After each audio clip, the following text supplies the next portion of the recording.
Hi, Miss Elizabeth. How are you doing? I'm okay. How are you? Good, good. I'm glad you made time to make this meeting. Hmm. So, what's happening in your life at this moment? Oh, a lot has happened in the last year. My dad died suddenly and tragically from a heart attack, and I think like since then I've just really struggled to find meaning in all of it and just purpose for my life. Well, I'm sorry. I'm sorry to hear that. Mm. Sorry to hear that. So, how did that happen? Well, I think it was like a gradual onset for me. Like I during all that happened with him, I was his caretaker, and so I think that kept me going in the adrenaline of doing all that. And then when he passed, all of it just stopped, and I finally could breathe again. And I think when all that happened, I'd fought so hard and so long to for him that it just made me kind of, I feel like, emotionless. Like I'm not finding joy or excitement in anything like I used to. I think I've let all my emotion out that I don't know. I don't have seem to have anything left. And I think that's how I got to this part. Is I just was going, and helping him for so long that when he did pass, I just feel like, oh my gosh, what was the purpose of all that? Like trying to help him, and then I couldn't save him in the end. Wow. I'm sorry. So, that past, what I'm hearing is that there's a sense of loss in all this. You feel like Mm, there's some emptiness that's created for mhm. you, and you are Mhm. trying to recalibrate and find some purpose Mhm. in here. Mhm. So, what would an ideal life of purpose, how would that look like to you? If you say you want to find purpose, how would that look like? Well, I think I find joy in service as a medical professional. I love to serve. So I think finding joy in my work again would be important for me. Finding like one thing I can do a day that I would typically enjoy is making space and time for that one thing again. Because when I was his caretaker, I didn't make any time or space for things like that because I was at work or helping him. So I think getting back to the roots of what brings me happiness, which is, like I said, service, and then finding something, doing something once a day that I know used to bring me joy. Okay, so what are some of the stuff that you used to do for fun, for leisure? I love to work out. I used to Okay, do that on a regular basis. I used to read a lot more, listen to music. Those are some of my hobbies, and I think I haven't made time for those in a long time. okay. So would it be fair to say you are now replenishing your own energy? Oh yeah, no, I feel like I'm pouring from an empty cup most of the time. Okay, okay. So I think we discovered one glitch over there that if you would take some time for yourself, you'd probably be able to give a lot more at Hmm. work and then to yourself and find some happiness. Mhm. So Mhm. maybe that will be an area that you want to work, towards Yeah. and trying to. Have you tried to use resources outside to get some assistance through this tough moment? To be honest, no. I did everything. Like didn't let other people really care for my dad much. I did most everything on my own. So I think that's one area I could be better at because I'm in the medical field. I know there's lots of resources out there. So I could probably do a better job of just looking for more help from my family so I could make more time for myself too. Okay. So when you talk about purposeful and meaning, what will make the most meaning to you as far as life goes? Because losing a dad who's probably had a significant impact on you Mm. all of a sudden, it's hard to take. Yeah, I think I'm scared because my dad was young when he died. He was only 55, and so I think part of me it scares me that like what is the purpose of my life and what am I doing to fulfill my time here on earth because what if I get taken sooner than later too? And as I feel like my dad sort of died a little unfulfilled because he had lots of things he still wanted to do and makes me sort of reflect and be like, well, what's my purpose? What am I running towards? And I think part of that is because I've taken so much time away from service to help my dad. I need to find a way to get back into that because I think that does bring me purpose when I Okay. can help others too. Okay. Do you have fear of failing? Do you feel like you are failing at trying to find purpose and meaning? I think right now, because my purpose was all tied up in helping my dad, and I think I failed that. Like, that's part of sometimes I couldn't save him. So I think part of me. I know that logically doesn't make sense, but emotionally, I Mm, think that's sometimes what I feel.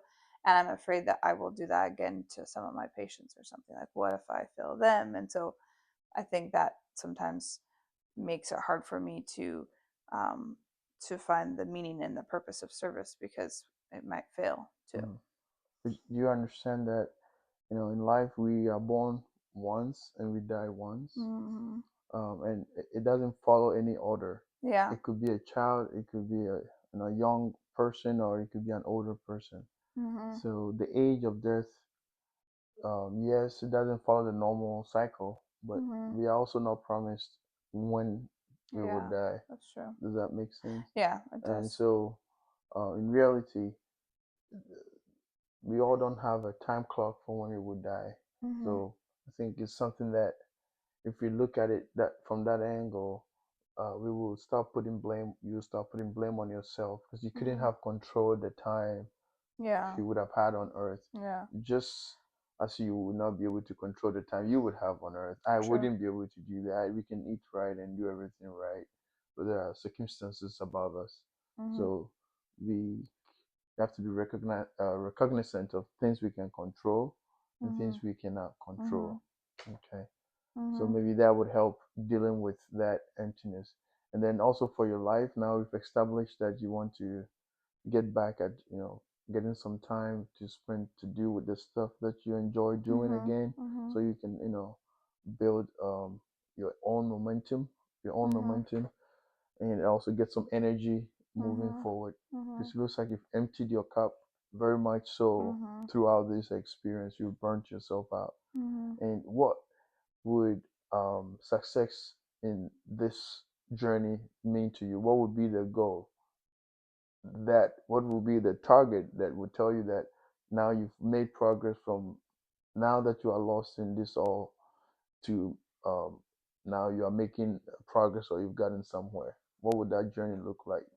Yeah, I think finding peace with my dad's death, finding peace with mortality again, especially the inability to control when that will happen. I think finding peace with that, and also finding peace in the fact that I can't control outcomes, but I can help along the journey, I think will help me serve with less pressure and stress. So I think those will be things that will help me find joy and calm again Okay, in my life. okay. And that's a good point you made there.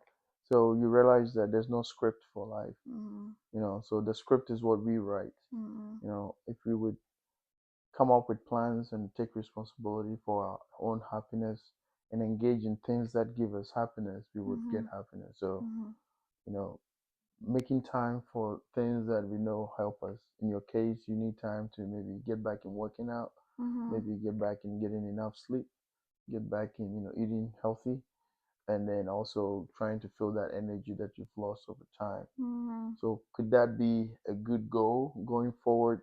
Maybe next week, two Yeah. weeks ahead, Yeah, I think that you so. would have a good plan of working out, spending time with yourself, having enough sleep, maybe, hanging out with your friends a lot more. Yeah, Would that be a good plan moving ahead? I think so. Yeah, it's something I could definitely work on Okay. moving forward.